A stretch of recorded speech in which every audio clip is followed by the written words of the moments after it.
What's up, everybody? Welcome to the S&S Chicago podcast. Man, we have a special guest today. This is incredible, and we're excited to have him here. What's your name, though? I'm going to tell you my name in a minute, but I'm going to lead into this. No, let me lead you're supposed to say what your man. name is. Nah, I ain't got to say my name yet. Oh, no structure? No, none. Oh, okay. All right. I love no structure. You love no structure? I love no structure. We argue like this all the time. It's all good. Hey, listen. Who you is? They're going to be like, who he is? I'm going to tell him who I am after I tell him who he is. Let's get to that first. My fault. Let me tell you who y'all is. This S&S. It's Skip and Steve. Or is it Steve and Skip? Never know. Well, it don't matter. Hey, look, Right, you toss it up in the air, but listen, Right. we have Damon Williams, entrepreneur, comedian, club owner, belly dance. He do it all. I'm telling you, this guy, but outside of that, he's an incredible guy. I am Shannon, Skip, Syas, and Steve Silk Hurley. All right. and we're here, you know, and this is exciting because it's unscripted. It's something that we wanted to do with this podcast, Damon. It was incredible because we didn't want to just grab guys who were hot at the moment. We wanted guys who's been hot for a long period of time and have longevity in the game and have something to offer, not just to current entrepreneurs and guys that's out here doing their thing, but also these young dudes. Yeah. You know, so that's why we wanted to get you here and, you know, have a conversation. I know you got history with Steve. I know you guys are drinking, you know, what you got? Beverages. Little beverage in your cup. Never know who, beverage in your cup. Never know who a sponsor might be. Yeah, So you never beverages, know. Generically Hey, speaking. you got beverages. So therefore, if you want to jump down and you want your beverage to, You know, dig. Have push us through. Superimpose over that little blurb and we'll say drinking. Now y'all can put the voice in. And then we'll whatever put it the is. voice in. Yeah. See what I'm saying? Hey.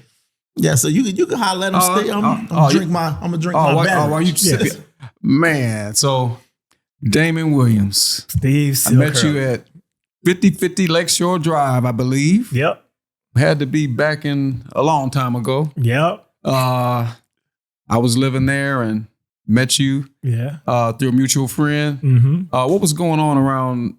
Actually, how did you even get to that point? Because I think when I met you, were you doing comedy? No, you weren't even doing comedy then. Yeah. Yeah, so I just met you. And I thought you were a funny guy. The young cool lady guy. I was dating, Angie Howard, is friends with your wife. Right. And you all were all a great crew of people. And she kept telling me she knew Steve Hurley. I'm like, Steve Hurley, you don't know what I'm saying. It turned out I moved in the building and you in the building, the other tower. So we became neighbors that way. At that time, I was still working at City Hall. Oh, wow. I worked at City Hall for about 6 years. And then I left there and opened a Subway franchise. And, That's but awesome. right before I left City Hall, though, I decided I wanted to be a rapper. Okay. Yeah. Yes, he did. I swear. I heard a little bit about this rapper story. So you know, Steve was in the building, and Angie's like, "Well, I could talk to Steve." I'm like, "Yeah, talk to Steve, right?" Right. And Steve was hot. I mean, this is jam silk. This is fish grease Steve. And to digress, like the way your intro was for me, and the way I just said that, it's not like we didn't continue to do what we did and be who we are, but you know, you have your intro period, and that was Steve's. You know, the coming out party of the, you know, Steve Hurley sound. They took over Chicago. So I didn't think I could get a Steve Hurley to mess with me. I had wrote some notes on a piece of paper and I ended up, but I had the money. So Steve could care less. Right. You know, Steve he was a technician too back then because we would have a musician playing the guitar and he'd be on the board. We used to go out to that studio way out there. Tanglewood, in Brookfield? Yeah, Westmont somewhere, something like that. Way out, wherever it was. It was Brookfield, probably. Yeah. I know somebody broke in my car and stole I had a passport radar detector. They broke in my car. We was in the studio. We were so consumed. You come out, your whole car could be gone. But yeah, so I got my window broke out. But it was you know, I had that bread back then because I was an entrepreneur on many fronts. So she introduced me to Steve, and I said I want to rap, and he in the studio. We put a song together, and then I had more tracks, but he had time. He said I can do you that one. He passed me off to M-Doc. Plus, M-Doc was trying to buy a car, so I bought M-Doc's first Toyota Celica with 4 tracks that I still have that y'all gonna upload so I can finally let the world hear them. So we've been rocking ever since then. But we went to the same high school, didn't know it either. Wow. Yeah, we didn't. Shout out to what? Lindblom. Yeah, Lindblom Eagles swoop 3 times. A lot of prominent people came from that school. Yeah. Did you used to go to the sock hops or anything? Oh, of course. That's probably the only part I went to. That's what we called the little parties we had in our ROTC hall. Yeah, exactly. It was a sock hop and lunchroom. Those are about 2 classes. So how was that transition, Damon, when you said that you were an artist? Now, was that just something that was a passion, or were you led to it or just influenced by what was going on around you at that moment? Because I know we got so many things to go over. Yeah. Because I mean, you're radio and Got some comedy history and with the radio. television. So Yes, sir. you're all over the entertainment world. Well, I always knew that I didn't want to work for a living, and I didn't want to have a boss. You know what I mean? Right. I'm not saying we don't still work when you're artists, and you got to work harder because you know if you don't eat. But I always knew that I had something to offer. I felt like so I wanted to try things. So I had a job. It was a stable job. I got it through a temp agency, and then a temp agency couldn't hire you without a gap. Like it was a 6-month gap. Then they brought me back because they liked me. And it was like these in the city of Chicago Department of Purchasing. And back then, this is how far back it was, they were automating the office. So it went from key punch cards and paper to uploading all the vendor information into the system. So many vendors to this day that are minority business owners, I entered their information for them to do business with the city. Some of them still waiting because I was lazy. I took a leave of absence to open my Subway, but before that, I tried to open a Solomon's Fisheries. I don't know if y'all know Solomon's Fisheries. But Solomon's was owned by Seal Johnson, and Seal Johnson is Selena's father. He's the blues singer that made Fine Brown Frame. Fine Brown Frame. Yeah, I'm gonna give you the deals. And so that being the case, I had found a location in Hyde Park. It was right around the corner from where we lived. I had got contact with Mr. Johnson about getting a franchise. Went to lease out the location. When they found out it was fried foods, they said we couldn't put the fryers in because their insurance wouldn't cover it.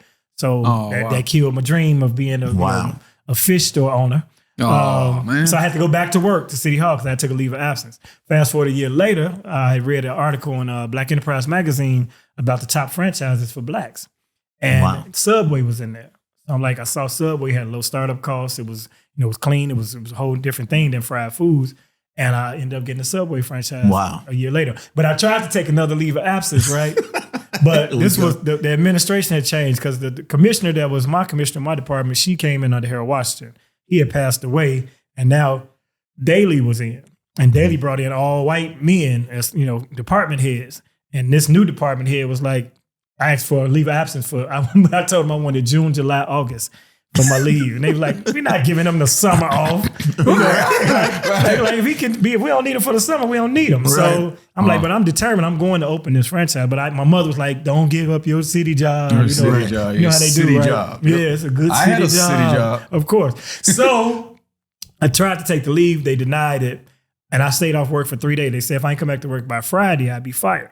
So I went in Thursday. Sat around the office, man. It was me. It was a bunch of old women in the office too. And then they would retire. The next thing you know, they're in a hospital. And next thing you know, one might die. So this their whole life. They worked 37 years and and got 2 years of their pension. And then so I wasn't gonna do that. I said if I don't leave here today, this might end up being my life. So I went at lunch and I resigned. And got my little pension. It was about $4,600 that I had accumulated. I don't remember what mine was. And that I haven't worked since. I went into this situation. So I went from Subway, which was 2 years, and then stand up. Wow, that's crazy. We both went to Limblom, both worked for the city. Yeah. Both lived at 50-50. Yep. Like, what the heck? Exactly. Both bald. Yep. But see, that's also because you guys you saw something that other people didn't see. And you had the mental fortitude to stick directly to it and to focus in and say, I'm going to follow my dream and I'm going to lock into my vision and hook a crook, man. I'm going to make this happen. Well, it was crook to hook because I was trying to uncrook. But what's crazy about it is, man, my rap style, that was the hip house generation, right? And so I was rapping, trying to stay clean with it and have a better positive message. KRS was one of my people who I felt like I wanted to emulate, that era. And I printed out my albums, my 12-inch, and I started taking it to distributors. And they was like, "Are you cussing?" Like, nah, I ain't doing all that cussing. They said, "Oh, well, ain't nobody going back." This was, that was when NWA had just came onto the fold. Right. You know what I mean? So that's why I got distracted or I lost my determination to rap because it wasn't taking off long enough, quick enough, I should say.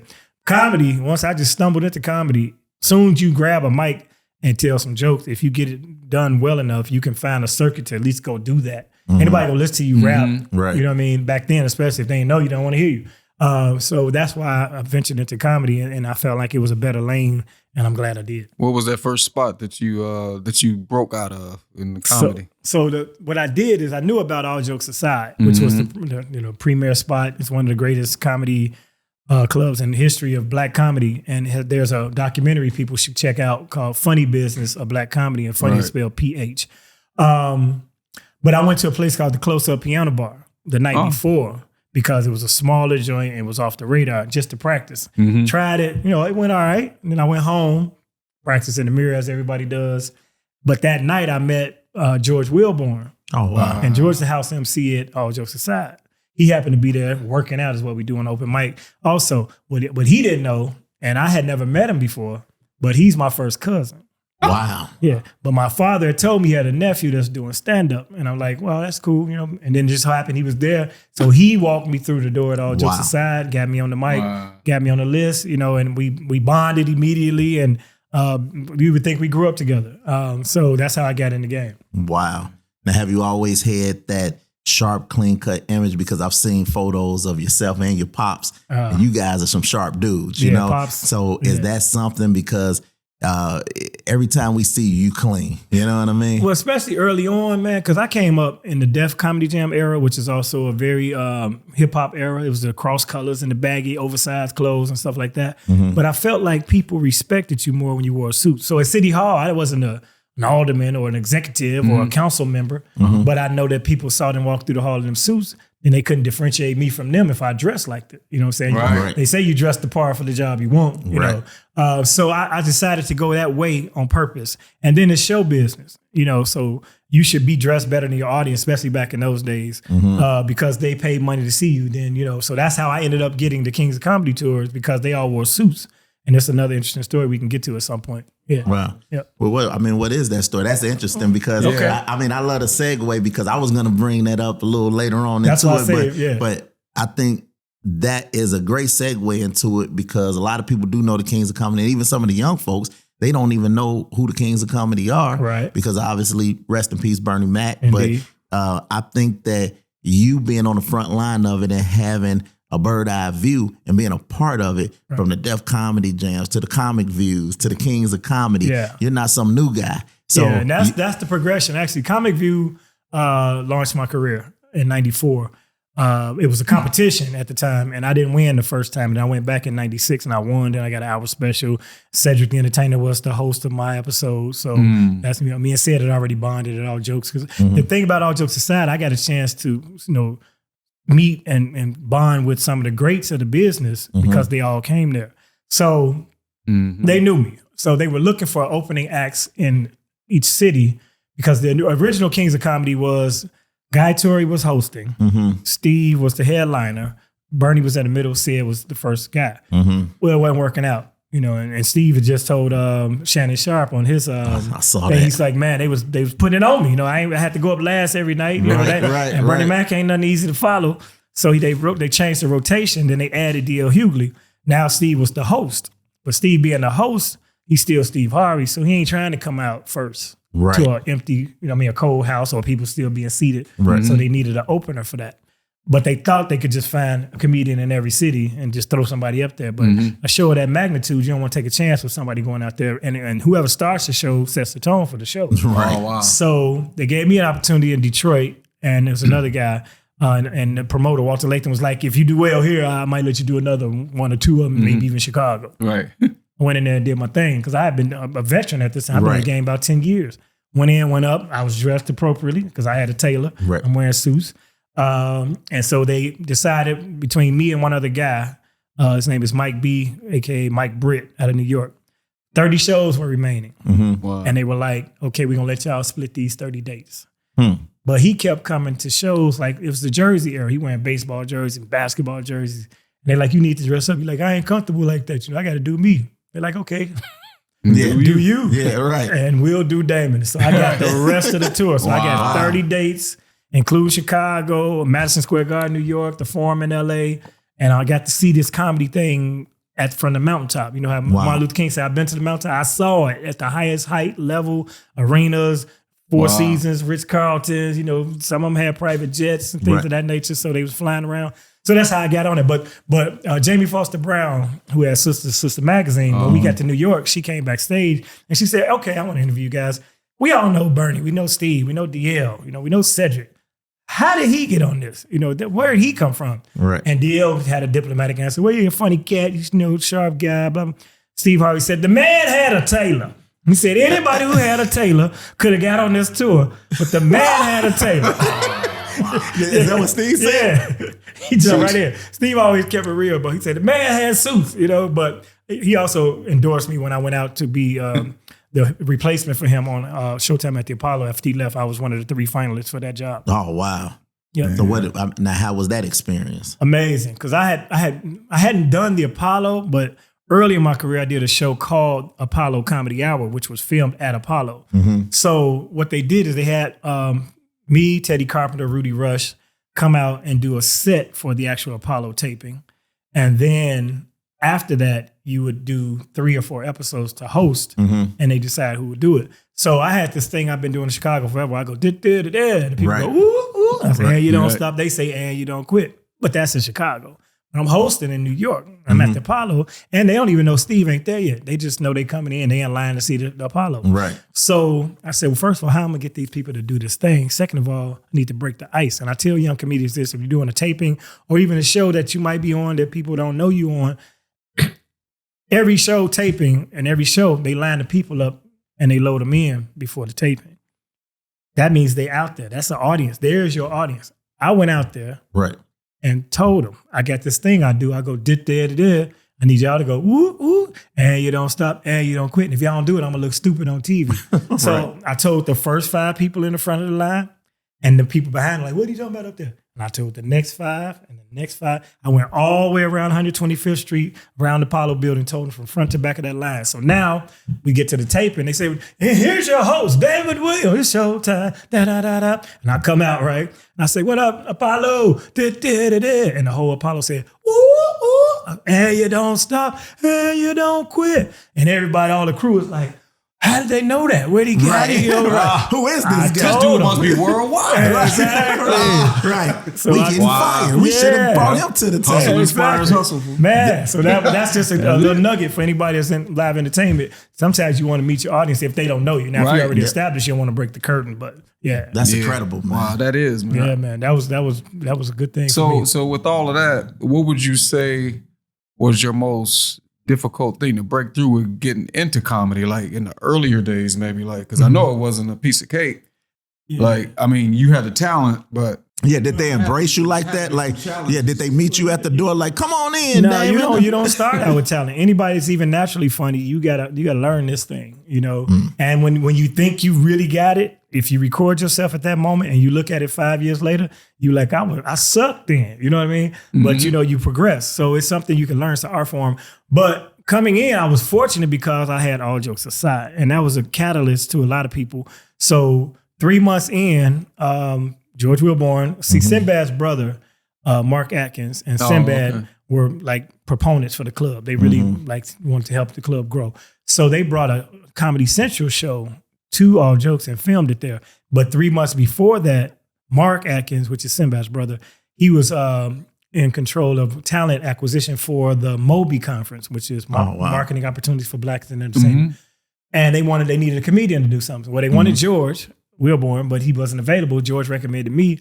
So I had to go and audition for him, like just me and him sitting there. And I'm giving all my little props and all this. So he gave me the gig. I did okay. And then 3 months later, they come into town to do this show, which was called Comic Justice on Comedy Central. And it was hosted by AJ Jamal. So it was the opposite or the antithesis to Def Jam. So Def Jam was raw and raunchy and vulgar, and you could say what you want. This was socially conscious comedy. So it was called. So it was the opposite of that. And so I got that opportunity. I'm 6 months in the game, 7-minute set, cameras rolling. 4 minutes in, drew a blank. right in the middle of my joke. Wow. Right? And this is live taping. Luckily, it's taping. Right. And then the crowd like, come on, you got this, go ahead. Now, I remembered it and I finished. So now somebody told the guys, they were like, he only been doing this 6 months. They like, 6 months? How the hell how did he get through under the radar? So I had some quick opportunities early. But then that place where I did all the open mic at All Jokes for my first time, which was the next day after the piano bar story, Adele Givens was the host. Okay, and that's how I heard about it, because some guys like, the big lick chip from Def Jam, from HBO. So I'm like, I'm ear hustling. Right. I still have my Subway. And I went down there, man. George took me in. I got up. So now 6 months after that, I'm the host of that night. Wow. But that came about because here's a funny story. And another piece of advice, always find out what you're getting paid. Yeah, tell that to the people right there. Always, it's business show. It's not show business. Okay. Right. So I used to come to All Jokes Aside. I had season tickets to the Bulls, and I used to always come from the games. Whoever's at there for the weekend, I can get in free. So I go back there and watch, or I record some on my camera, just to watch the greats and the pros. Just love the game. Every once in a while, they'll let me go up and do a 5-minute opening if I get there on time. So I get there this time. I'm ready to do the 5-minute opening. But the middle act, which is called the feature. So we have the host, the feature, and the headliner. That's comedy terms. The feature act is not there yet. Turns out he in a car accident or something happened. Wow. Nothing life-threatening, whatever. I don't even know what happened to him. Ain't got nothing to do with this story. Wow. Hope he lived. So I'm coming to just hope I get my little 5-minute spot. The owner say, no, this guy not here. I'm gonna let you go up tonight. And if you do well tonight, I'm gonna let you finish out the weekend. Did well enough to get the gig for the weekend, right? And I'm really only been on there on Wednesdays or doing 5-minute. Now I got a 25-minute slot. It's the weekend. And this All Jokes back in the day, the 85 Bears, Otis Wilson and all them be there, the Bulls, this is prime time entertainment. Right. I do my thing. So now I'm excited. I want everybody to see I'm on there on the weekend show. So I bought tickets. So I bought 10 tickets a show. Tickets probably about $12, $15 back then. But still, I bought 10 or 15 of them. Yeah. Wow. I'm on everybody, my cousin, my mom, everybody. I'm at All Jokes, right? Never asked how much I'm making. So Sunday come around after the 5th show, did 5 shows. The owner wrote me a check, looked at the check. It was $125. Wow. Now, I done spent $125 each show. Right. So I'm like, man, this because I never asked, right? He like, well, he said, and he was like, well, I did you a favor. I did you a the solid, exposure you I get helped you from out, this weekend in LA, they'll never paid you that, and blah, blah, blah. I'm like, this ain't LA. So what I did was that I'm already an entrepreneur. I had a Subway sandwich shop I just sold. We to discuss, I've had a background otherwise. Right.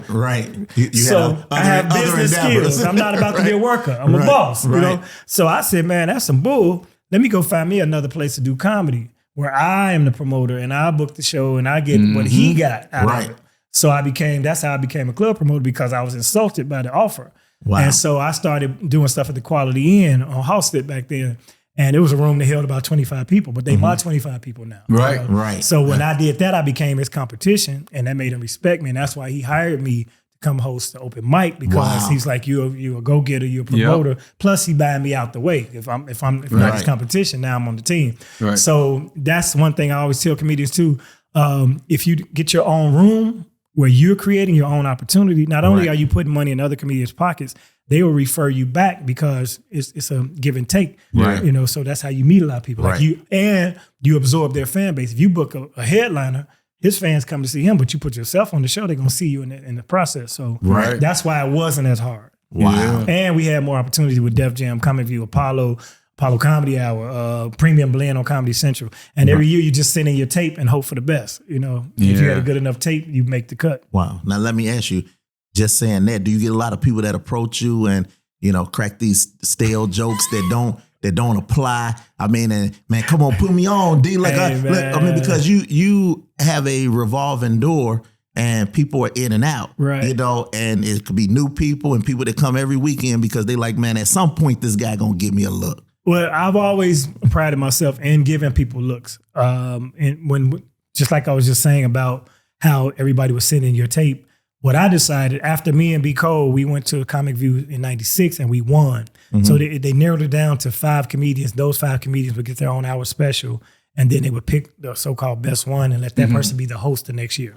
So me and B. Cole came home champs, so Right. And we were the first 2 to win that type of level. And that year was 3 Chicago comedians: me, B. Cole, Cheryl Underwood. Because Chicago has a plethora of great comics. I could list. It'd take me 5 minutes to list them all right now. Wow. Hope Flood and Montana Taylor. Well, they rigged it and gave it to Montana Taylor, and I found out it was literally rigged. It was rigged. Anyway, but we came back. So I said, now that I got the plug, I know who and the channels. Instead of everybody sending individual tapes, let me just hold an audition at, of course, the space where I'm promoting the show. All Jokes on Wednesday, TNT Comedy Hook in Lansing on Thursday or whatever. And not only am I giving them an opportunity, I'm selling tickets. It's the BET Comic View audition. Right. It don't matter who they're, they coming. Right. So you got, you market everything you can. Right. So I sold out shows, and we recorded everybody. We sent in one singular tape, and then they went across that tape and picked multiple people from that tape. Wow. Whereas they might not even gotten to those people's tapes. And on those tapes were Leon Rogers, Marlon Mitchell, D. Ray Davis, Laurel. Who else she would do?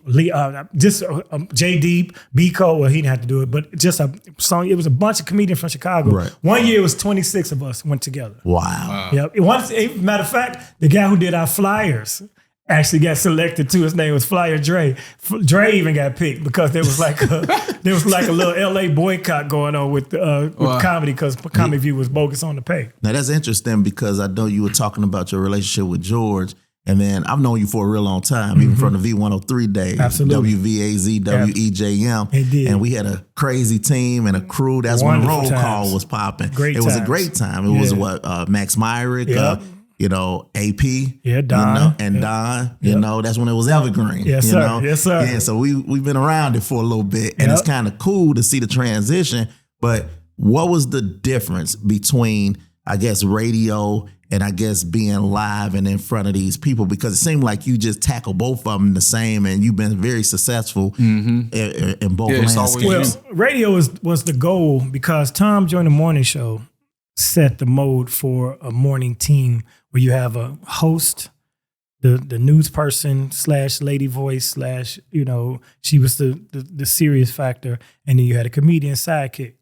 And I knew if I got on a radio show, now I can talk about my shows. So the radio was the only way to promote back then. It was on social media, and radio was high. You wasn't just gonna buy no commercials like that. So we was out hand in hand with the flyers a lot. You're right. A lot, right? Flyer and the billboards on the poles before they made you start finding you for putting them up there. So I know y'all did all that with the house music stuff. So, but it was always a goal to get on radio, man, just to be on the radio. I tried to do GCI. Elroy gave me one audition, but he said my voice was too high. Wow. Because I didn't have that Rick Party W1075 WGCI, and I'm not, I still think my voice too high. Sometimes I hear on my stand up, I'll be like, your voice is identifiable, man. Like now, your voice ain't now, right? But still, back then they were like, exactly. So now they know me through the drive-through. When I pull around, I thought that was you. I put you some extra fries. In. Right, exactly. And my number. But Tom Joyner being who he was, man, and I saw what it was doing for J. Anthony Brown, who was the greatest comedian ever on radio, period. I don't care who else do radio for the rest of your life. You'll never have a quick-witted, funny dude like J. Anthony. And I just saw him this weekend. He came out to my show in Atlanta. Wow. But I definitely, the difference between the two mediums is the feedback. With radio, you just hope they laughing out there. Hopefully, if the people in the room are laughing, you assume that the people is translating. Right. But when you on that stage, you get it. And if you're not funny, you get it. Right. At least on radio, you don't even know. You be laughing. And that's another funny story here. They be like, people around that wasn't funny, So, but radio, man, I also suggest to any comedian, if you can get any type of feature, it ain't got to be, you ain't got to be the anchor. But if you could do something like Tom Joyner, they let me through the door. Nikki Woods, actually, who used to be here with Howard McGee, gave me a shot with a feature called Seriously Ignorant News. It was every Tuesday, 5 minutes. Wow. And I had to go from my house to Kennedy King College campus. Wow. In the dark of night on 63rd of Halsted at 4:30 in the morning when nobody out there but the crackheads, me and the police. And hopefully the police would be there before the crackheads on 63rd. But I did it for free for 2 years. Wow. But the point of it was, as they introduced my feature, here's Damon Williams. Damon, where you at this weekend? Oh, Tom, I'm going to be at the Funny Bone in Columbus, Ohio.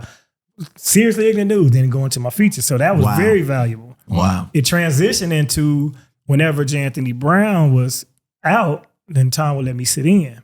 Then Jay quit, or he retired, and Tom decided to fill his spot with 5 different comedians. So he gave Arsenio, Bill Bellamy, Shirley Underwood.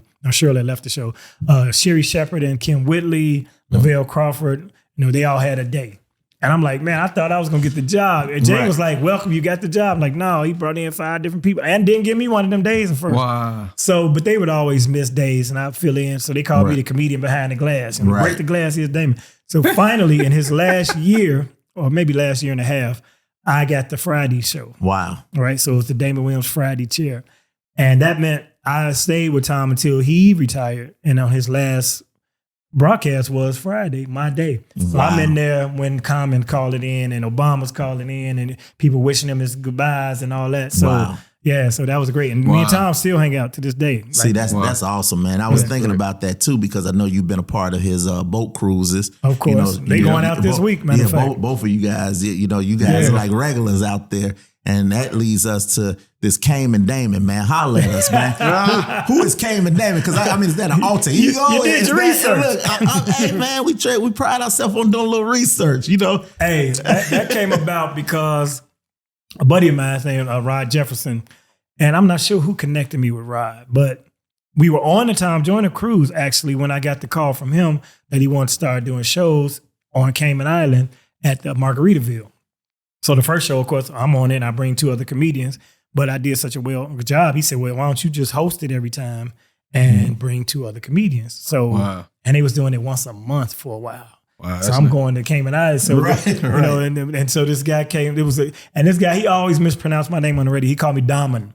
He's like, Cayman Damon's back here. I'm like, no, it's Cayman Damon, man. But he named me Cayman Damon basically because I went there. So then the cruise stopped there a couple times, the Joyner cruise, and there's another very prominent black cruise I do called Festival at Sea. Okay. In fact, they're the originators. They're on their 32nd sailing. Wow. Tom is on like 26, something like that. Wow. They stopped at Cayman, and we always celebrate my wife's birthday during the cruise. And so by my man already living there, and I know everybody there, I told him a spot that I want to go to, and I just told everybody to come. So the whole ship came to this. It's a resort space without the hotel. Like they had the pool, it was of course the ocean, then it was food, and I had DJ Dollar Bill. He was on the ship, so he Big DJ'd. Up the Dollar Bill, we see you, man, and that thing was so lit. So the Cayman Damon stuck after that. I love Dollar Bill, man. You still rocking with Dollar? Just saw him. Well, he lived in Atlanta though. Yep. He met his lady that he lives with now on the Tom Joyner cruise. Wow. Yeah. So good for Dollar. I rock with Dollar. A lot of people met people on that Tom Joyner cruise. Yeah, a lot of people can't talk about it either. A lot of people can't talk about it. Yeah, I know it. Remember they had the Might As Well night? Yeah. So that was J. Anthony Brown came up with that. Absolutely. So what Might As Well night is, it's a 7-night cruise, right? Right. So we come back Sunday. We'll come back Sunday. So Saturday night is, ladies, you know this man been following you around all week trying to buy you a drink, trying to get some ass. Well, it's Might As Well night. The guy you've been looking at all week didn't want it. Might as well. Right. So Might As Well night was get wild. They had a pajama party. It was crazy. Was it great? So Might As Well night was a thing. Yeah. This was for real. This was a routine at first, but then it became a thing. Yeah, it went from a joke to Might As Well. And I bet everybody was at Might As Well was happening anyway. So I guess he was like, wait, I need to do a routine about this right here. Right. Yeah, the funny thing about that shit, because back then, people didn't carry their phones as much because, the cellular service was so high and they didn't have a signal, blah, blah, blah. Right. So you had to get somebody's cabin number, if you met somebody, right? And then once you get the cabin number, then you call the cabin, you can reach out to her. Well, once cruise, the phones went down. So I was like, man, everybody got their memory out now. We're going to have to write it down. Right. Yeah, if you can't reach her, you're like, man, the Might As Well ain't going to happen. Now they at the bar. Yeah, all night. You up there on the cap. Up there. You went to the captain's thing. We're looking for passenger Jackie Robinson. Right. Jimmy is looking for you, dear. Right. Please, man, just call her out. Tell her I'll be on promenade. Right. Now the cruise we were on Royal Caribbean when we hung out, And they had this, the promenade deck was like where the last party was. I think we danced to that was Might As Well night. Matter of fact, we hung out. Because I think he talked about it in the routine. Yeah. It is. And we were up and he was DJing some and then we were dancing and George Daniels, oldest guy on the ship, still up. Still. We love George. He stayed up for Charlie Wilson at 4 o'clock in the morning. Yes. We're going to do George, man. We call him front and center because George, man. But you know what? Respect to George. And I want to say that. And, you know, we've all connected and been a part of different projects together with George. Yep. Man, we love you, George. We really do. Yep, we do. OG legend, Chi-Town. Dude. And on top of that, he is one of the most professional people. I mean, that guy will beat you to your own video shoot. You remember that? Yeah, that you better be on time because he's going to be there George before you. Prompt, man. We 106, Soul 106, when they first launched, they wanted to have a van to go out and meet the people. Mm-hmm. So they put me and George Daniels on the van. So we would go out. That's when gas was high as hell, which it is again now. They gave us gas cards to give away and meet us so. Right. But I'm like, who knew that George was so wild, man? We did the Bud Billiken parade to represent the station, right? So we on the float. And George is out there and he green people jumping off the floor. You know, he older guy, but he's limber, moving around, jumping around, perky this morning. You know, everybody, I'm still sleepy. He got his water. I said, I see you hydrated. He said, this ain't water. Yeah, he will tell you. He's jumping around. It's straight vodka in a water bottle. 9 a.m. on King Drive. Dude, George kicks it, man. And matter of fact, the funniest story on the cruise about George is one time, and he'll tell you this story. He was walking on the deck and he had his drink, right? And he was talking. He's like, George, he's like, what up, everybody? And boom, he walked right into the pool. Into the pool. He wasn't paying attention. He stepped down into the pool, fully dressed. You know, George be sharp. But everybody laughed because he went in the pool, but his drink never touched the water. He said, so he told me later, he said, man, the funny thing about that was I had my money, my phone, and everything else, but that drink never spilled and it never touched the water.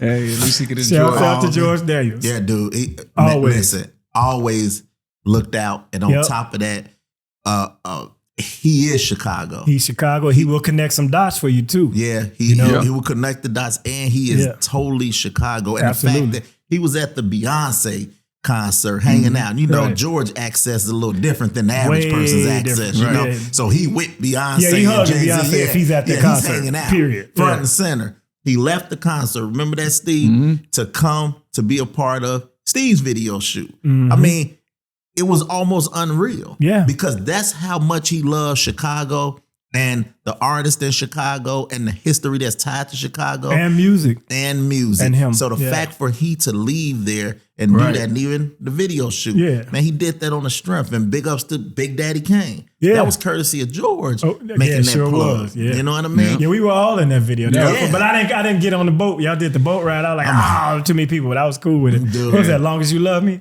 Show Me You Love Me. Show Me You Love Me. Show Me You Love Me, man. We had a ball. And that was what was crazy because it was random. Kane called George, and then George was like, well, I'm down here at the video shoot. Yeah. Come through. Kane showed up. And Leah, okay. And he came through. And respect to Kane, man, because this is how crazy it was. We went through the process, did that whole freaking shoot, and the communication and the connection that we created and the bond and the friendship, that was fly, man. So big ups to you, Kane. You didn't have to do that, bro. And we appreciate that. Too. I met him on the cruise the first time in person, but we talk all the time. You look through my timeline on all my socials, he's commenting, you know. I mean, his wife, my wife, you know, Kane, real dude. He's a real guy and a stand-up professional. And he's a man of his word, man, and respect for that. Man, you know where we at with that, Kane. That, you know, everything that you said you were going to do, you did it, and you did it expeditiously, and that's fly to me, man. That speaks volume. Yes, sir. You know? One of the gods. Yeah, he's one of the God MCs, that's for sure. But I challenged him. He already know about Gucci D. Me and him talked about it. Just like that? Yeah, online. You was going to take him there, huh? Because what happened, my son actually was in L.A. One of his friends was in L.A., and found a copy of the song in one of the vintage record stores. Oh, the 12-inch. Yeah, Don't Bite the Dust. And took a picture and sent it to him. Yes, sir. Talking about that. All right, listen, because I wasn't there. This y'all's story. So y'all got to clear this up. Yeah. So how did this Gucci D even come about, man? Because, I mean, I met you later on towards my radio introduction days. Well, see, Gucci D was a street name. to be honest. And so all my cars had, Gucci. That's back when everybody was putting seat covers custom with your name and the headrest and all that, before these youngins caught on. And I used to wear Gucci products literally even when I was working at City Hall. Because, like I said, I dressed the part. Right. So Gucci watch, Gucci loafers, stuff like that. And so that's where the Gucci D came from. But it really was because it was my license plates. Wow. I had a little Porsche and it was Gucci D on the plates. And that's, so I said, well, I might as well use that name. So people started calling me that. Wow. But I pursued this brother because, like I said, he was the hot guy in Chicago producing, and it was either him or Farley. It couldn't be Keith Nunley because Angie was ex. Yeah. Gee whiz. It was a little messy. Plot thickens. Yeah. And the plot thickens. So, but no shade. He always been cool with me too because I didn't know him, But yeah, so I got with the band. He was the man. Dude, who was the guy the Italian guy that Frank was in that? Yeah, Frank Rodrigo. Yeah. So I'm gonna tell you a good story. I had to battle with Frank about my masters.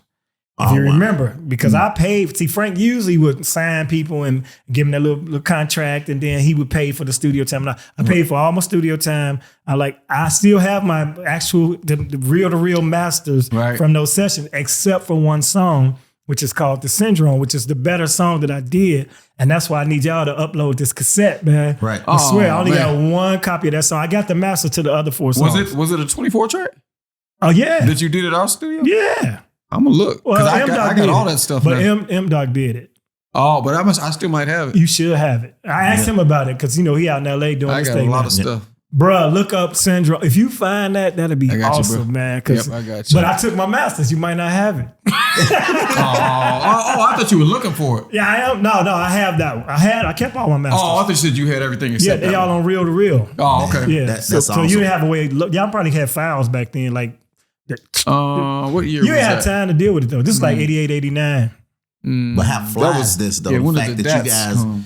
but I still have one copy though. I still have that was mostly reel to reel back then. It was all reel to reel. Yep. Yep. wow. Yeah, that's wasn't until the 90s, I think. Now let me ask you, how did this bond even continue? I'm curious just even hearing you brothers talk, and this is awesome because most of the time, man, we can't get along to save our lives. And then when you're dealing with 2 professionals that have reached a certain status and it seemed to never switch up. You didn't switch up on him. He didn't switch up on you. Of course and not. you guys are real dudes that really connect. And that's something that the younger guys should be able to see because it ain't all bad. No, well, see what it is, man. When people make it and they elevate themselves and they get to a certain level, all it does is shine a light on who they were when they started. So he already a humble, good dude, And so Steve, he didn't have to take time. He didn't have to hear about what I was trying to do. This is my first ever song. And he's Steve Hurley, like, you rap, whatever. A lot of people do. But, so by him being so gracious, and us having a connection between my girlfriend, his wife, we were neighbors, and then we went to the same high school eventually. So the Alumni Association had to put us back together. Then the Tom Joyner connection. And you and Doug Banks as well, may he rest. So it was just, we Chicago guys, Right. Yeah, so that's how that goes. Just respect. Right. And we from a different generation. I don't know what they on now. Well, see, how fly is that when you talk about being a Chicago guy and being from a different generation? And like I said, I try to do my homework and, I love everything that you do. But then I also rock with my Chicago people. Like you're saying, Chicago be everywhere. Chicago be everywhere. Chicago Team be Chi-Town. everywhere. Yes, So sir.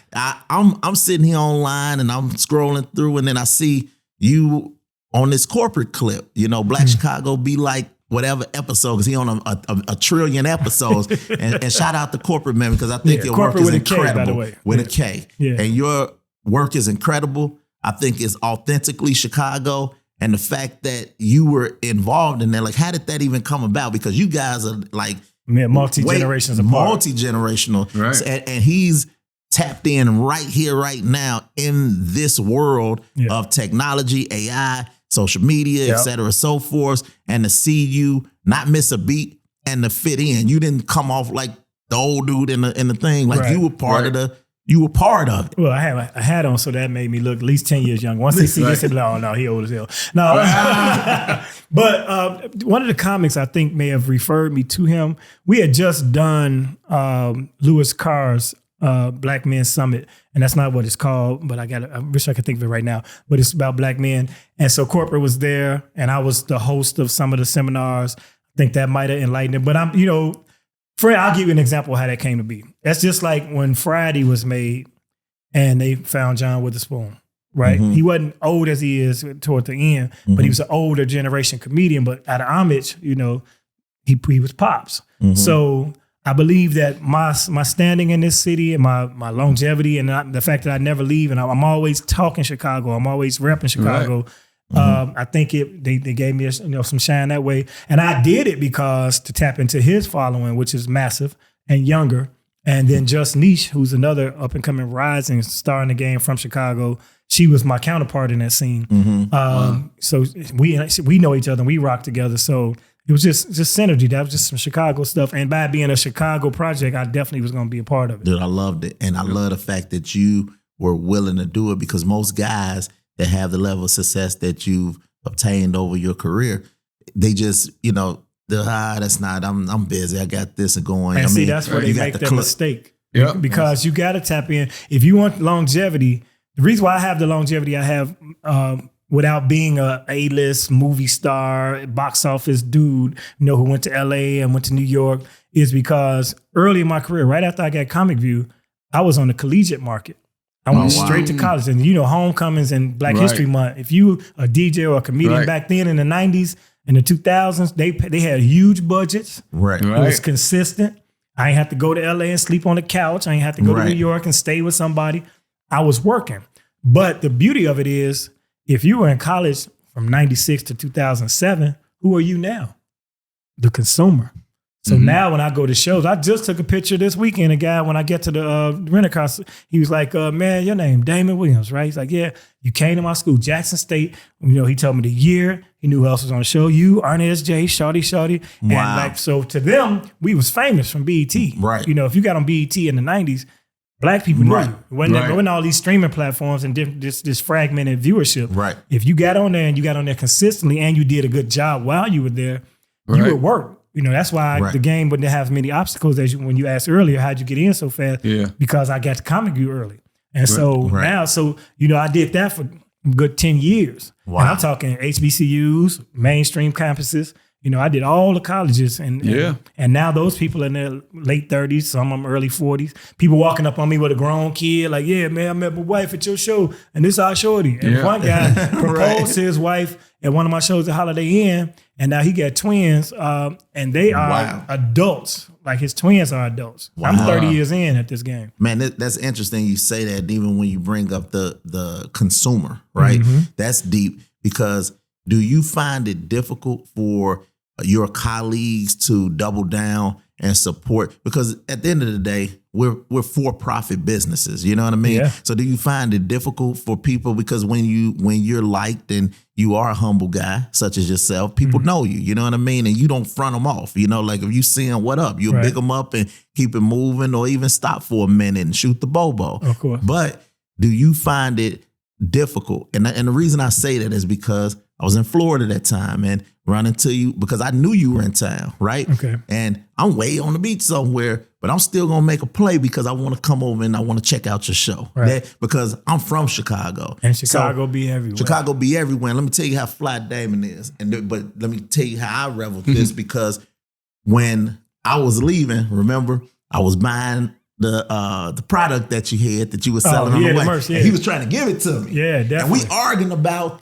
you take it. No, I ain't taking it. I'm buying it. You ain't never got to pay, dog. You fam, you like, I'm a support. And I ended up buying it because, man, that's what we don't see people do is support one another, man. You're a for-profit business. Right. And I want to lead by example, because I want the other consumers to say, wow, I know he here for Ultra Music Fest or whatever he here to do as that guy, but this is my man. And you saw me sat right in the front. Yep. That was important to me because I need my people to know that I'm there. You Yeah, know what I mean? sure. I'm in the house, bro. For sure. And just because I'm out here and it's extra tropical and they and Wet Willie's around the corner, you know?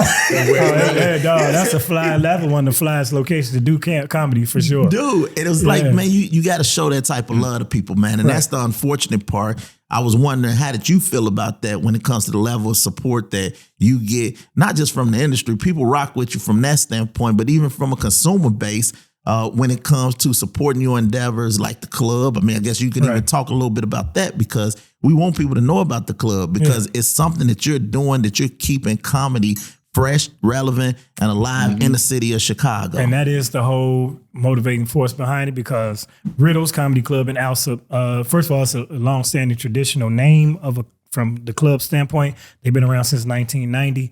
The original owner, Ken, he was the one who asked me to do it, because I didn't buy the club, but I curate the shows on the weekends. Okay. I don't want the day stress without, the overhead and all of that of owning a club at this point, because I'm still actively pursuing my career on the road. Right. And if you got a cash business and you run a business, you need to be at that business. you do. I learned that from my Subway. Trust me. So, but I felt like it was important to have not only a home base for myself to work out and get in the lab, but also for comics that don't get into the improvs and the funny bones around the country. They're not recognized by the mainstream corporate, they don't have the whole agent that's going to get them in these doors, because sometimes the guy don't even be talented or famous, but if he's with an agent that represents an A-list artist, they will barter. Look, if you want my guy, you got to use this guy, you know. Well, that marginalizes a lot of us. And these are people from the Comic View Def Jam era. So I keep it grown. I've been incorporating the younger ones. So that's why I met the corporates and the young lady I got Memorial Weekend, which whenever they see this, it don't matter. She's a social media comic, but she's been very diligent. She goes by my cousin Tierra. So I'm meeting the new ones, and I always want to have a gateway and a place where I can keep my finger on the pulse of the up and comers, because the 1 minute you're up and comer, and the next minute you're T Murph, and T Murph is on a TV show and blah blah blah. And he was just a little guy. Then he hit a lick. T Murph, Lil Rel was D-Ray's protege, and D-Ray was my protege. Right. So and now Lil Rel is an A-list movie star, what I'm saying? But you wouldn't have met him if you shunned him, that little dude, Right. And so you gotta embrace that. And he was super humble too, because he was the opener for Russell at the Chicago Theater. Wow. And he was just chilling. That's funny. When I say he was chilling, they had a whole spread downstairs, and we just down there hanging out, man. And he wasn't really in the mix or bothering folks. You could tell he was locked in his zone. Because he already probably saw himself and had a vision of I'm about to kill it. And that was fly, because everybody was there. Katy, what was it? Not Katy Perry. Wait, what's her name? I forgot her name. Lovato. Demi Lovato. Demi Lovato. And Russell bring people out. Definitely. Their cats came out and they were just there hanging, just down there eating chicken with everybody else type deal. And so, Chicago, we being Midwesterners, man, and being raised, he's from the West Side, Little Rel, South Side, we all come from humble beginnings. Steve, he kind of was doing well when he was a kid. No. His father, I saw your father. Didn't your father work at City Hall? Wasn't he a commissioner? Yeah, he became commissioner, Yeah, so I knew your pops. But he still made us do our own thing. I know. I heard you tell about you couldn't stay out late and couldn't go to such stuff. Yeah. But he didn't spoil us like that. I'm joking, bro. Straight up. You come from the stock. But that makes you who you are. That's what I'm trying to say. We're humble people. Right. And the only thing I say, when people make it, it just magnifies who the person was to begin with. Right. You know what I'm saying? So if you're an asshole in the beginning, you're going to be a bigger asshole.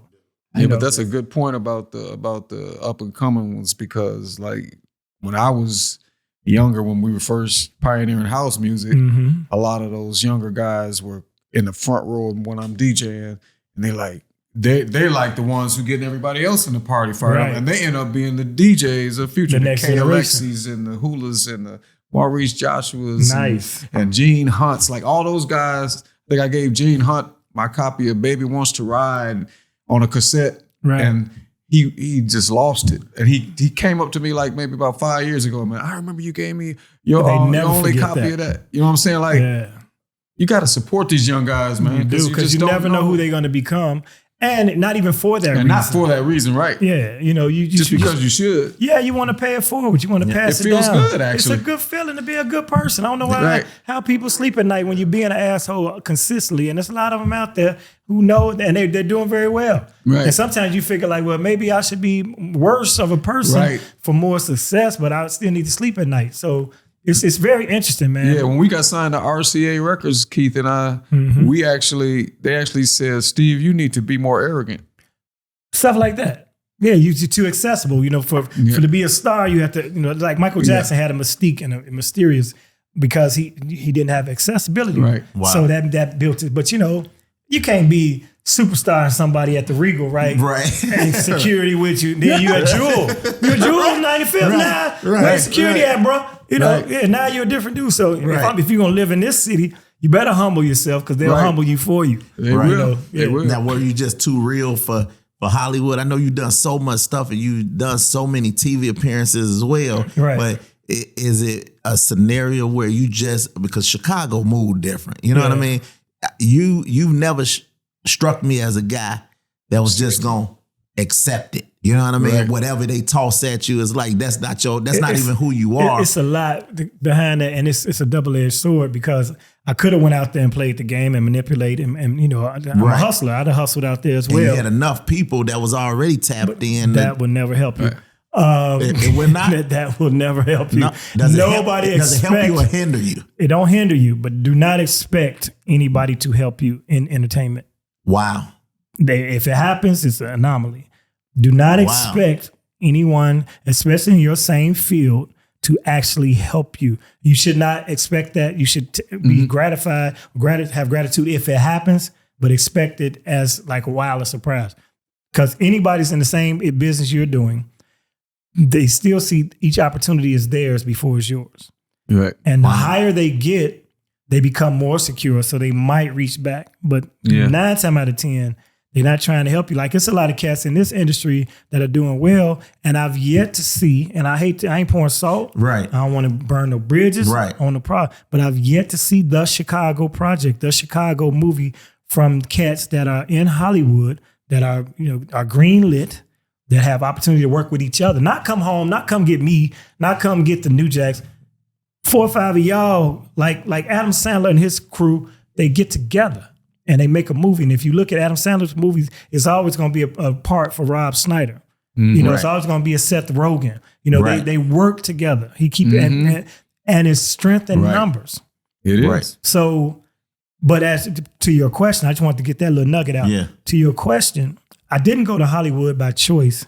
And some of it was subconscious, planted by Bernie Mac. And I don't know how candid I can be on this You podcast. can be as candid as you want to be. But it's a story I've told a few times. I want everybody to hear it every time I'm somewhere.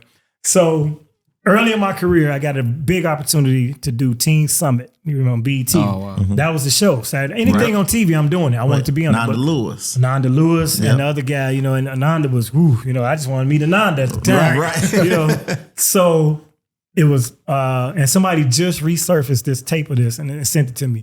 It was Ricky Harris, who was Tada on Snoop's album. He's an actor, comedian, passed away recently. Bernie Mac, Ellen Cleghorn, who was the first black woman on Saturday Night Live. You might not even know it, but look it up. Ellen Cleghorn and me. So everybody looking like once again, like with the King, how he get that? Right. Well, one of the executive producers was from Chicago, the Chicago Connection. I hosted an event that was an auction, and they had me auctioning off dates. And people had to bid on like notable people from Chicago. Right. So like Otis Wilson might have been one of the models, and ladies had to bid how much for Otis, and it was for charity. But I'm roasting everybody, and if you ain't bidding, you cheap, and you ain't man, stretch your stuff, do something, man. You gotta show some bad something, right. Get this money up for these kids, And I'm mastering the room. Right. The lady that was incredible. I got something for you. So she called me to be on Teen Summit. Now, been knowing Bernie Mac, in passing. He's seen me on stage a couple of times. He had a night at the Cotton Club on Mondays. I went up a couple of times. He had Miltroneers. I'd done that once or twice. Wow. But I still hadn't felt like I earned his respect. Wow. Right? Because Bernie will make you earn it. He like, carry your own weight, pimp. He always hit you with that. Ain't nobody gonna give you nothing. Because by the time we found out about Bernie, he'd been doing comedy 15 years. Wow. So he went the hard way. Right. So everybody got to go the hard way, right? Mm-hmm. So, but they booked us on Teen Summit together, and they put us on the same flight. And when we landed, we in the same limo to the studio. So now I got Bernie Mac, and I got his respect because we first class next to each other in the seats, right? And I never forget, he made a joke because that was U.S. Airways back then. They had just had maybe 2 crashes in the last year and a half. Wow. He said, they got us up here. That's how he broke down. They got us up here on U.S. Scare.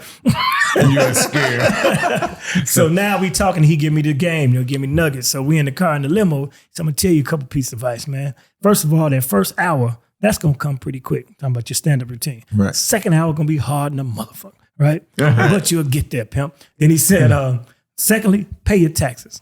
He said, third of all, don't go rushing off to California and LA because you go out there and be a small fish in a big pond. A lot of cats go out to LA and they don't make it. They end up broke or sucking. And I was like, what? Ain't no broke and selling cars, broke and waiting table. Nope, broke and sucking. I said, man. So to this day, I have never lived in Los Angeles. I think I got a phobia. If I go out here in Los Angeles. Go out here bad, man. I fell off and ended up sucking.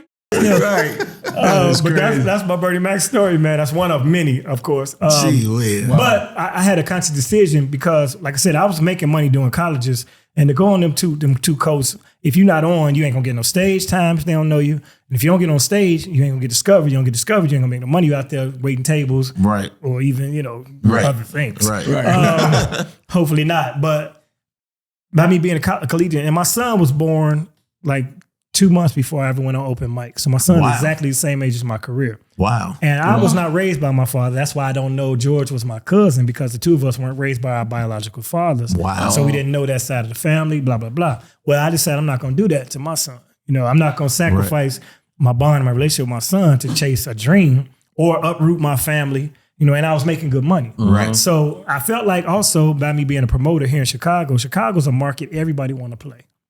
I don't care who you are. If you ain't played Chicago, you ain't nobody. It's a major market. LA, New York, Chicago, if you don't do them 3, you're not an American artist, in my opinion. Right. Yeah. So I use that as a tool to draw people. I capitalize on the fact you want to play Chicago, but you ain't going to do the Airy Crown. But you can come get this money out here, Riddles. I bet you that. Right. And it's worked for me ever since. So I've always maintained a stable base here in Chicago that's take care of me. That's why I'm rep for the city so hard, because a lot of people say Chicago is a city of haters.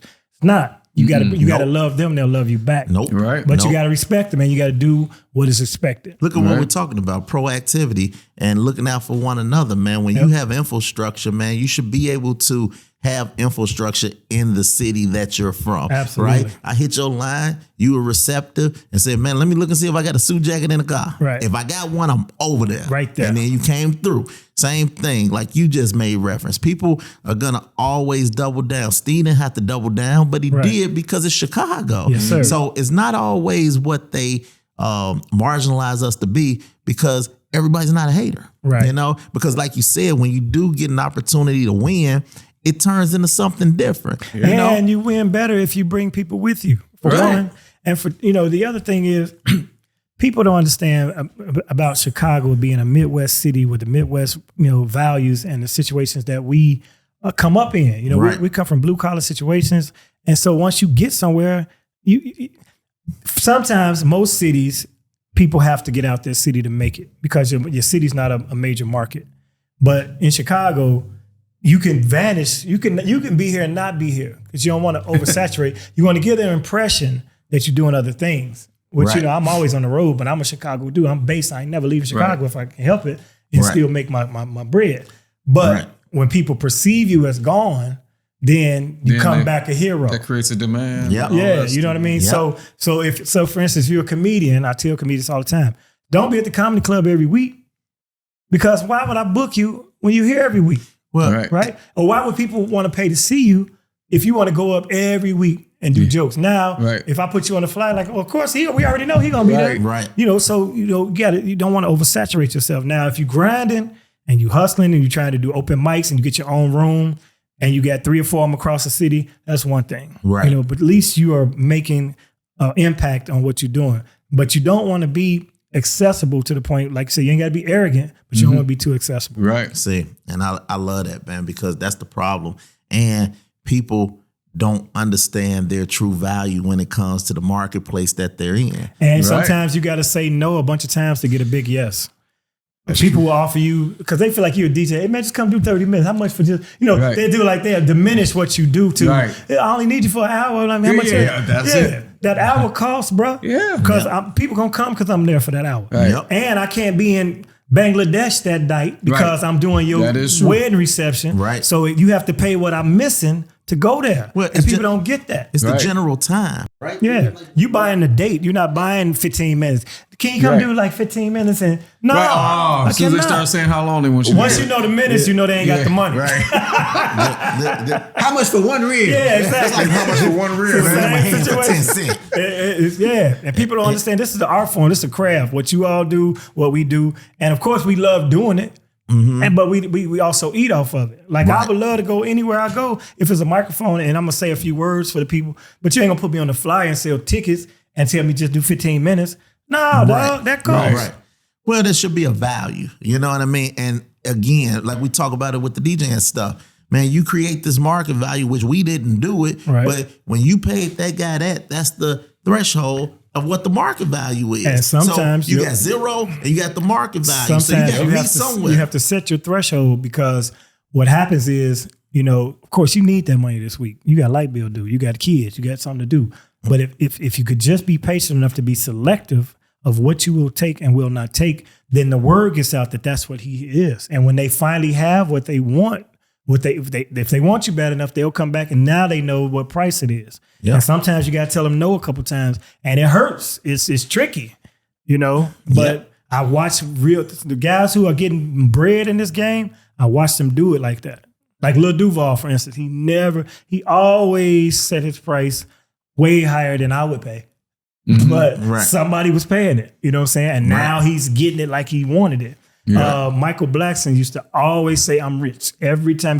This back when we had 2A pages. He said, don't 2A page me, I don't even answer my pages. I'm rich. I have another guy answer it. Everything was I'm rich. I have another guy open my ketchup for me because I'm rich. And then he got rich. So you got to speak it. Yeah. You got to believe it. And you got to enforce it. That is true. Yep. Wow. And it ain't all about being rich. It's about getting to whatever plateau in life you're trying to get to. You got to visualize it.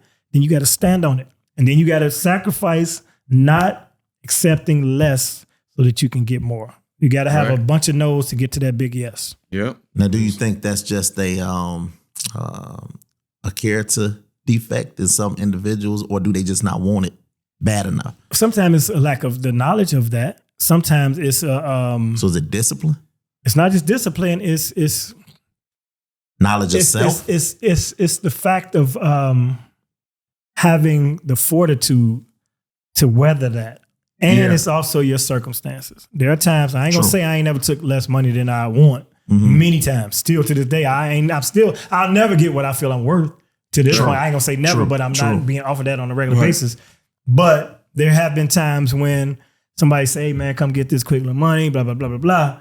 And I happen to need that quick little money that day. Right, I need the bread, right. It's the 26th. Right. I'm already 10 days late past the late on the mortgage. You know what I mean? Yep. I'm going to go get that. My son in private school, I got to go get this tuition. Right. But eventually the word gets out that your price is what it is. And you need to get you somebody as a go-between.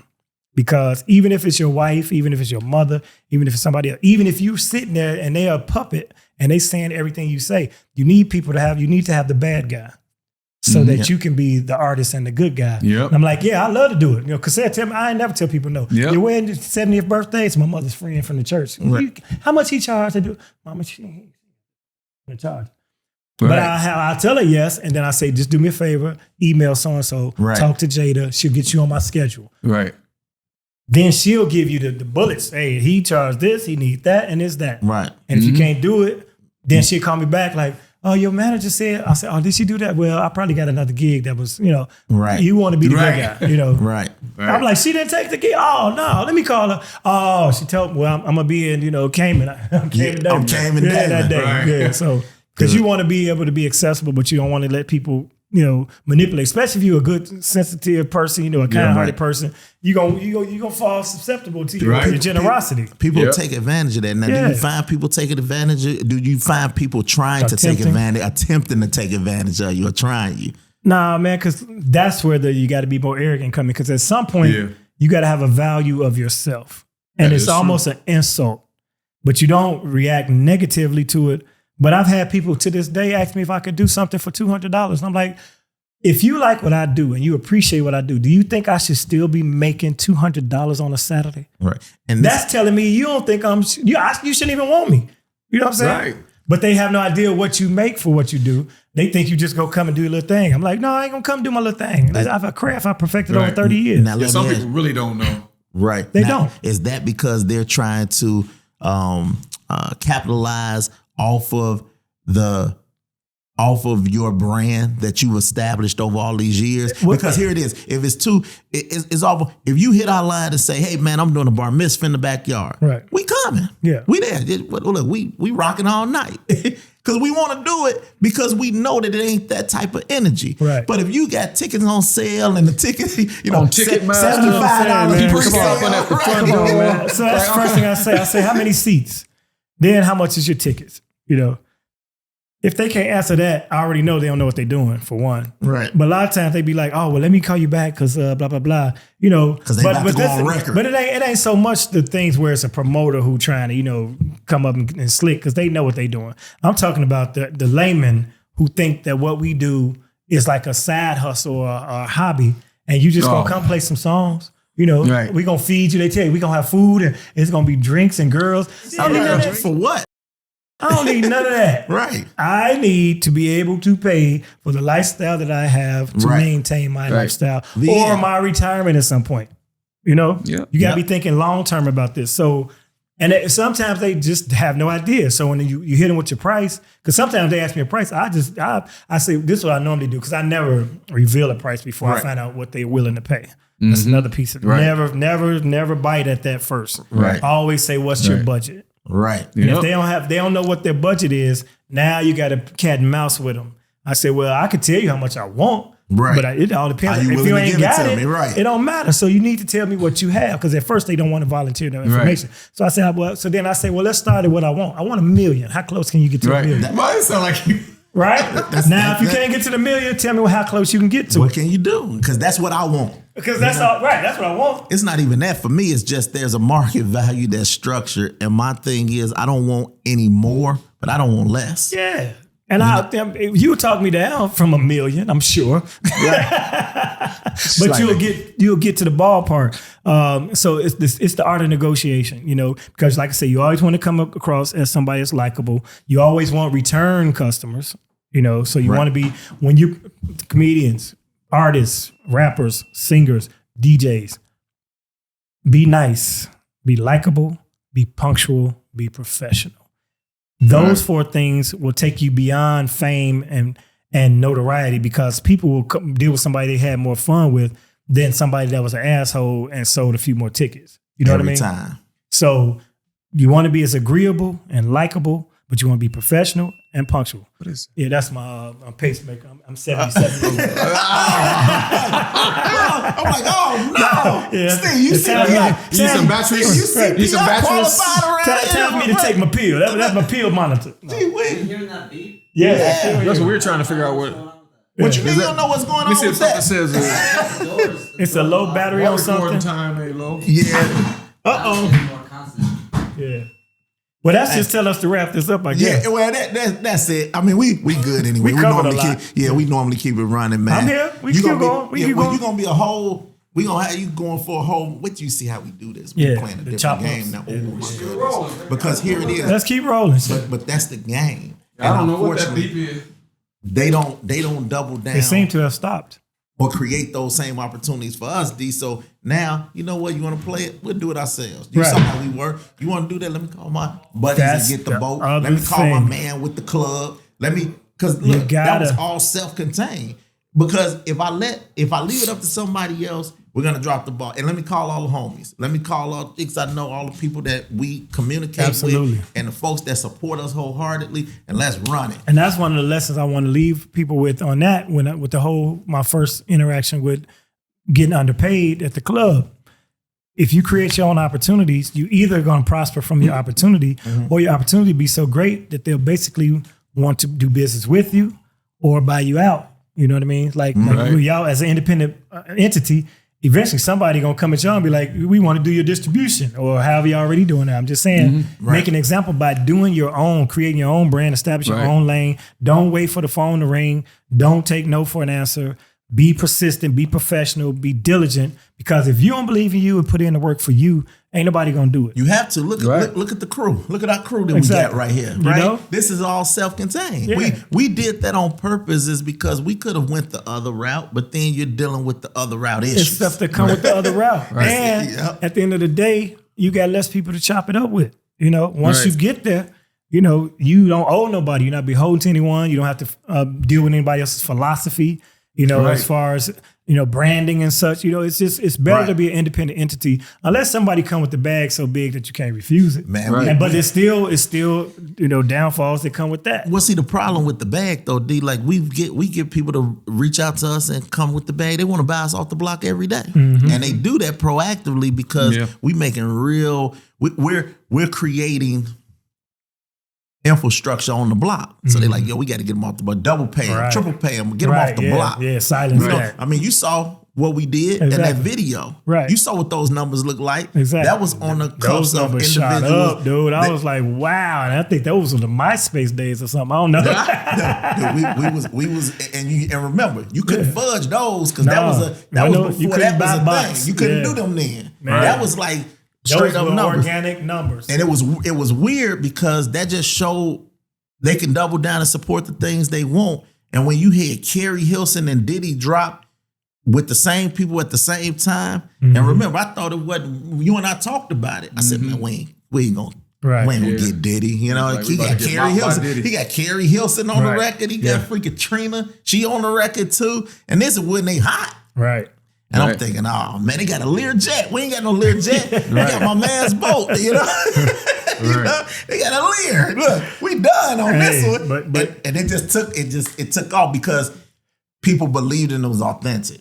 They said that's really him. I know him. Right. And when it started to spread, that's really Steve. He drink those Sekis. Right. You know, that's really Damon. He chilling. He wearing a suit because that's who he is. Exactly. It ain't like now if you was in a hoodie. Right. It throws it off. It's like, oh man, no. He tried too hard. He trying too hard. So man, this is. So I eventually had to tone down them suits. So let's talk about some other things I'm doing with the acting. You know, we were talking about not going to California, not going to New York, and that, you know, to an extent, of course, that hindered the overall big blow up because I might have ended up in a sitcom or a movie or whatever. So now independently, we have these things that you can do, these projects, and they end up on a Tubi, which is a very viable platform now. Amazon Prime, you know, these are viable platforms because people watch them because they're trying to cut the cable. So, no, my point of that, well, now I forgot what I was about to tell y'all. Damn, dude, y'all can edit this. Oh, shit. Oh, no, but you got to do independent things because eventually it might catch on years later, you know? Yep. And so like I got stuff that I've done from like maybe Comic View and Laughpalooza that now is in the new format with the social media. I got a video right now. The joke was from 2006, 2007, and this platform put up a 15-second clip. And it's at 4 million views. So now you got a whole new audience out here, you know? But you got to do it. You can do it yourself, and then they'll come to you. They're discovering it. And this is the thing. We had gatekeepers, and those gatekeepers would lock everything down and lock individuals out and say, you have to go through this. But now consumers, believe it or not, they don't even want it through that source. Right. They want a direct consumption. We live in a reality show space. They want to see Cam and Damon. Yeah. They love that. Yeah. In fact, I could put up a stand-up reel, which is flawless material, hilarious, people falling down in their seats. Or I can go to a restaurant with my wife and talk about what we eating and do a foodie video and through the roof, right? Yeah. The mentality of social media is ASMR. Like you could sit there and just crunch on something, and people gonna be like, if you keep it short and it's relatable, it's a thing. And like I said, so people out there, pursue your dreams. You have this is the greatest era ever for the independent artist because you can directly affect and reach the consumer market. There's no network. There's no room full of suits and people sitting up saying, we like this guy. We got one too much close to him, like him, so we won't do him. Right. You know, that's what they do. You know, they're too similar to one of my other clients, and you know, they'll block you. They'll get rid of you. You're a threat to their client. Right. You out of there. Like that happened to my son as an actor. Wow. Yeah. And it was like, there's another young Chicago actor here, and he got a lot of opportunities. And so they started to notice my son was doing stuff because he was in a Bounty commercial and a Spike Lee commercial, and he was in Roll Bounce and things of that nature. And so now they want to come from Hollywood and scoop him. So we go to the meet, and the man's like, man, your son, when he came in the room, you know, you ever heard the blue light special at Kmart? The blue light came on. This kid's going places. How you feel about him going to school in Hollywood? We move out there, blah, blah, blah. So we looking for schools. We about to take him and move out there. Right. Now, couple months in, you know, it's July, school starts September. Right. We can't get him on the phone. Oh, man. So we call one of his subordinates in the Chicago office. They said, let me call out there, and they put us on the three-way with the LA office. And the lady told her in front of us, he decided to go another way. He has a similar client and blah, blah, blah, blah, blah. They was going to uproot our lives and get us out there and not even answer the phone no more. Wow. Yeah, so that's the type of shit that happens in this entertainment. So you create your own. Yep. If you build it, they will come. It's an old cliche, but it makes a lot of sense. It to makes this sense, day. yeah. And now you have the opportunity to do it because you can get you we got a series in Chicago called Creative Hustle. Jay Davis, who's a brilliant guy, man. This guy, comedian. Well, he's not even actually stand up. He does skits and he writes and he acts. And they direct and produce, but they have a self-contained unit, and they did.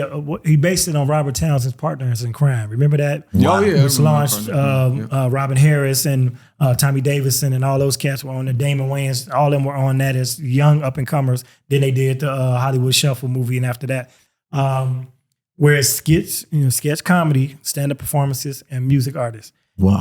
But he had it filmed for a year, dropped it on Tubi. Now it's getting numbers on Tubi. Wow. Now they want us to do a season 2. Wow. But it's from him having the tenacity and a vision to just shoot it first. Wow. Yep. You got to try it. And there's nothing to it. I mean, you have to just. We're gonna always bet on ourselves. We just are. Yeah. And I say that to the camera. Always bet on yourself. Yeah. Trust you. Trust. And just do it. Just do it. Seem like a cliche as well. But just try that, man. If you're on your job right now, you watching us, and we talking about the successes we had in entertainment, we all started from having jobs. We all started from having circumstances that we had to pay for. That if we didn't take that leap of faith, then we would still be doing that. We would be at that plateau and that level in life, and you would not have seen the world and traveled. So don't be afraid. And you're never too old for anything that's art. Any art. I mean, I look at Red Fox. Like I ain't got a sitcom. But look how old Red Fox was on Sanford and Son. Yeah, I thought by the time I got it, I'd be Lamont. Look like I'm going to be Fred. Right. I thought I'd be the big dummy. I think I'll be saying big dummy at this point. But you ain't going to be no big you dummy. You got to take the leap of faith. And the worst thing that's happened is you go back and get another job. Job's going to be there. And that job will be there after you're there.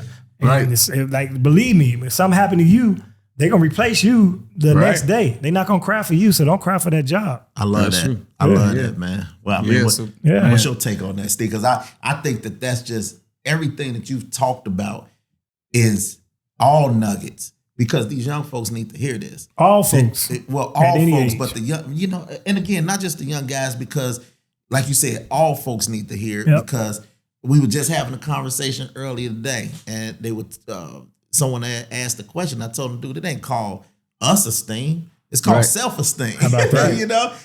This ain't about it us. Ain't we this esteem. Ain't plural. It ain't you know they esteem. It's self. It's self-esteem. Right. You got to be self-confident and have self-awareness in order to go out and get it, man. It's there. Yeah. I had no self-esteem until I started to pursue a passion in something that I love, which was the DJing, which was in its infancy. It wasn't a lot of people doing it. So people thought I was crazy or whatever, because I'm taking a microphone and going from one speaker to another on the little blue box turntables to try to mix. That's how I was mixing. I would take the microphone. Wow. And catch that sound here and there. Yeah, and it would mix from one to the other. Nice. But when I started to actually do it, if I just was sitting up thinking about it, I'm just gonna still be sitting there like a bump on the log, Right. not doing Wishing anything. you did. But once I actually got into it and started taking my brother's equipment and hooking up his voice recorder to his turntable and pushing in the 2 buttons on his receiver and making them both play at the same time, and then I'm trying to mix them together. All of a sudden, it lit a fire under me. Yeah. To the point where I was, I got a job at the grocery store, and I want to take that grocery store money and buy a turntable. It's like one thing just keeps leading to passion. another. If you find your passion, whatever it is, if you pursue it hard enough and diligently enough, eventually it will make room for you. The gift will make room for you, and then the benefits and the pay will come from it. It's not going to happen right away for most people. Yeah. It's not going to be easy. Yep. It's not always going to be great. It's going to be some hard times. It's going to be some downtime. But at the end of the journey, and if you do it for the journey and the passion of the art, Right. then every step of the way is there's something to be grateful for. Right. You met this guy that you never thought you'd meet, who's Big Daddy Kane, or you know what I'm saying? You look up and you in Russia. How'd you get to Russia? Right. Your passion took you. You never thought you'd be not even Russia. Right. Idaho.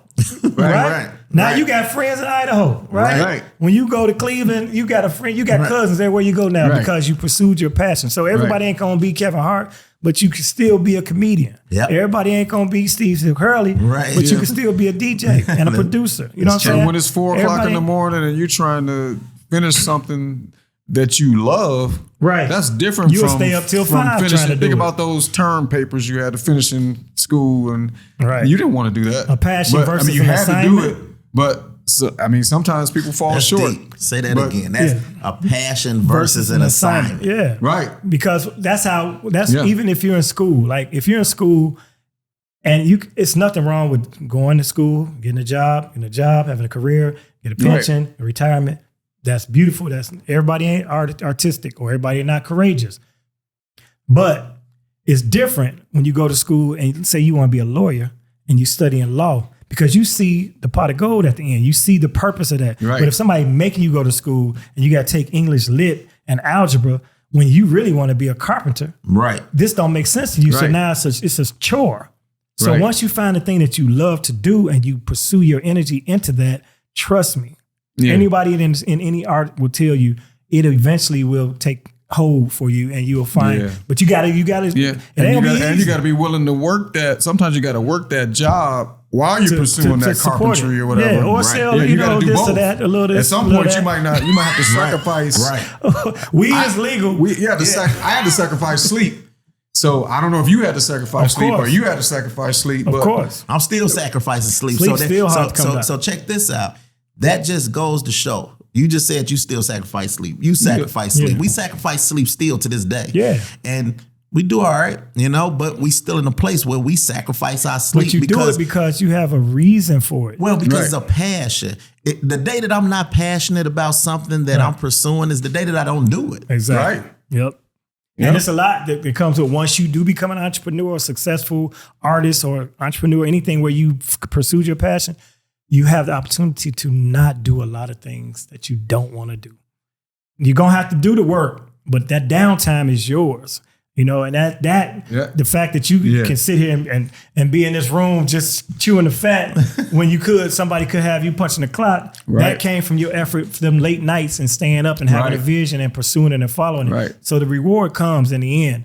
And it might not be monetary. Time is more valuable than money. It is. And if you can have a passion that the only thing you're spending your time doing is something you love and then nothing else, even if you're rich or not, you got a great life. Right. Yep. You know what I'm saying? So that is worth it. A lot of people die young with money in the bank.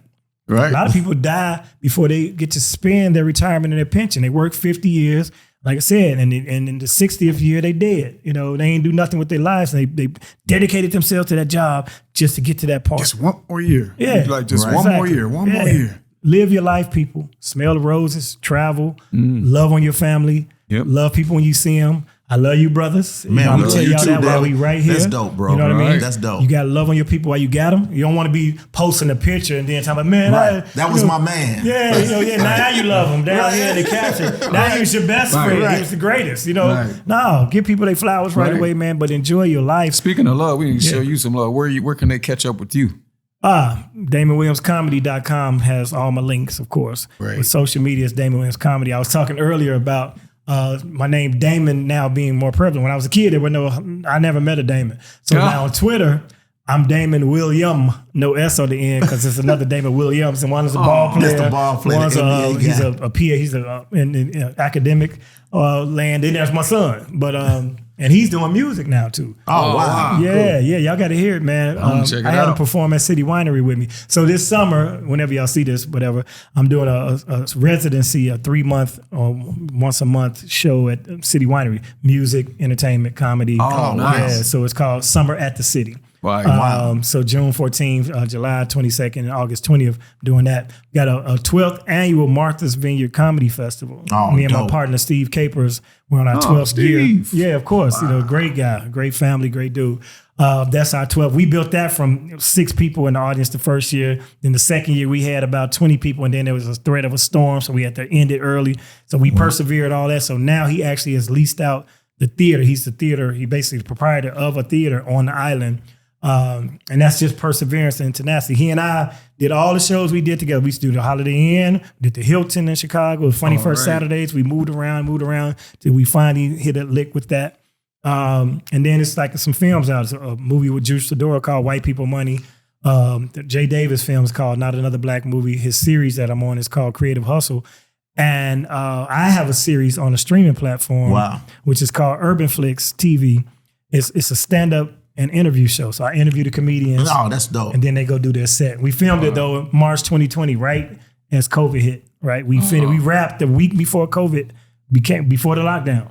And so it didn't get the promotion because they were going to do a nationwide billboard campaign, but they ain't nobody outside, so no billboards. Right. But now they've reinvigorated the network. They got a lot of original programs, but I'm one of the first original series on it. 8 episodes, 3 comedians per episode. So can't wait to check that out. We can be found. That'll be on your site too. Yeah, but it's a streaming platform. It's $3.99 or $4.99 a month or whatever. I'm saying like the info on that. Yeah, you can find everything on there. Go on there. They better pay that $3.99. But you ain't got to pay it once. I don't give a shit if you stay on there. Just pay it once. Burn through it, binge it out, and then you can let your subscription go. No. Hey, pay the subscription, man. Yeah. Pay the subscription. People got bills, man. I ain't trying to be in their pocket. They can come see us live. See, you that guy. Wait till the end of the power over and then binge. No. I got a wife, so we got to watch that together. That's our thing. Right. That's our thing. We watch our shows. And shouts out to my wife who's been very supportive in my career at this point. Absolutely. All of our spouses and our significant others and our families who sacrifice the time that we have, not only in creative mode when you're in the lab till 4 a.m, but when you're on the road and away from them. It's very important, and try to take them as much as you can too. Yeah. So let them experience at least that part of the business. But that's for sure. Yeah, family first, and then she'll shake you down for that CD. She look. I don't care who it is. $20. Right. My wife used to be on the merch. Yes, sir. And you ran right out. Look, he ran right to the thing. No. Yeah, no, he good. That's he my good. People. She like, nope. Everybody pays. No, everybody gonna pay it. I say, no. But a lot of times, merch and people. You have to understand, it's a supplement to people's income. It's something like you get your pay, but that little money helps the residual, or helps you pay to bring your wife along, or helps you. You basically help you helping you supporting the person when you buy that. Even if it's a shirt you ain't gonna wear, even if it's a DVD and you ain't got a DVD player. If you see somebody out there hustling, if you see a comedian hustling his merchandise, chances are he volunteered to be on the show because he love what he do, and he'll be able to feed his family off the merchandise. That's awesome, man. Yeah. That's fun. That's a funny story. Flex Alexander, man, we was in Burbank one time, and there was a guy outside just hustling CDs, and I told him, I said, man, I'm gonna pay for this CD, but if this CD is horrible when I come back. And it was funny because we just had ran into him going into the Cheesecake Factory out there. And I said, hey, man, listen, if this CD sucks, it's just random guy. And it was just random that Flex was there, you know? And guy turned out to be incredible, man. That was in the rest in peace to Dick Griffey. That was in the Dick Griffey days, man. Yeah. Solar Records? No, Solar, man. Dick Griffey was a real good friend of mine. And I love Dick. That's a real G, and too. His fan, Pause. Pause, because you said, because I love Dick. He said Dick Griffey was a friend of mine, and I love Doug. So pause. I want to do that for you. So thank you. Somebody will take just that bite. I told you there's a bunch of Hey, listen, we support and we love everybody. Everybody. LGBTQIA. Right. We are in full support. And I know I might even have to bleep that out. See, that's the thing that we do. We will. Yeah. We will bleep that one out. That's going out. That's the thing we do that, I have to now stand on, because subject matter now is being policed with the Me Too movement, not just Me Too, but the cancel culture. Not to say no disrespect to Me Too, because I fully support that. But, we have an art form. And so we still have to be able to breach the subject. But I tell comedians this all the time as well. If you make a joke about people or a lifestyle or a subject, do it in a manner that the person that it affects can laugh as well.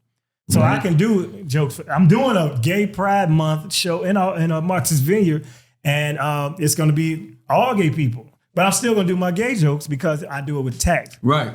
So that's why you can cut that out too. But it's derogatory, and then it's not. So if I'm referring to ourselves, you know what I mean? Right. But anyway, we love everybody. And I say that to preface that. We'll cut it out. But this is good outtake. Look, you heard me. I hurried up and jumped in. I still have it though. I ain't trying to get the fly on the wall. Don't cancel us, man. No. We just seen it go left. No, man. Especially house music. Y'all better not. Are you kidding? In life in general, though. As soon as you said it, by the way, right. All right, is this thing on? Right, right. That's like Jesse Jackson. I wanted to kick him in the nuts. Oh, the mic is on. All right, I'm running out of the throat and voice. Yeah. What's over here to sip on? Get him another Dos Equis or Stella. There you go. Y'all keep talking. What you know? Right. You know you're a gatekeeper. You got to open it. That's